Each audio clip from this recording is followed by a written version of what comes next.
எந்த ஒரு வெஜிடபிள்ஸுமே நம்ம வந்து சின்ன குழந்தைங்களையே நம்ம இன்ட்ரடியூஸ் பண்ணி விட்டுட்டோம் அப்படின்னா பிள்ளைங்க வந்து நல்லா சாப்பிட்ருவாங்க. இருந்தாலுமே இந்த உருளைக்கிழங்கு தவிர மற்ற எல்லாத்துலேயுமே இந்த வெஜிடபிள்ஸ் சாப்பிட்றதுல பிள்ளைங்க வந்து ரொம்ப கஷ்டப்படுவாங்க. அது நம்ம வந்து நிறைய அனுபவிச்சிருப்போம்.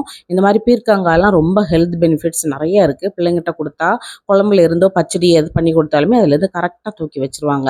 இந்த மாதிரி சட்னி பண்ணி கொடுங்க, சூப்பராக இருக்கும் இட்லி தோசைக்கெல்லாம். இனிமேல் பீர்க்கங்காய் வாங்கினீங்கன்னா அந்த பீர்க்கங்காய் நல்லா வாஷ் பண்ணிவிட்டு அந்த முள் மாதிரி இருக்குது பார்த்தீங்களா, அது மட்டும் பீலர் வச்சு கட் பண்ணிக்கோங்க. மற்ற ஸ்கின் எல்லாம் எடுக்கணும்னு அவசியம் இல்லை.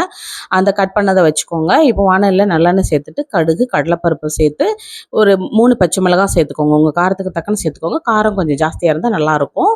அதெல்லாம் நல்லா வதக்கினதுக்கு அப்புறமா கட் பண்ணி வச்சுருந்த அந்த பீர்க்கங்காயும் சேர்த்துட்டு வதங்கினதுக்கு அப்புறமா அடுப்பை ஆஃப் பண்ணிவிட்டு புளி, வெள்ளைப்பூடு, உப்பு, தேங்காய், கொஞ்சமாக மல்லி எல்லாம் சேர்த்துட்டு நல்லா வதக்கினதுக்கு அப்புறமா ஆற வச்சுட்டு அரைச்சி நான் இன்னைக்கு தாளிக்காம தான் கொடுத்துருக்கேன். இட்லி தோசைக்கெல்லாம் கொடுங்க, சப்பாத்திக்குமே சூப்பராக இருக்கும். ட்ரை பண்ணி பார்த்துட்டு கமெண்ட் சொல்லுங்கள்.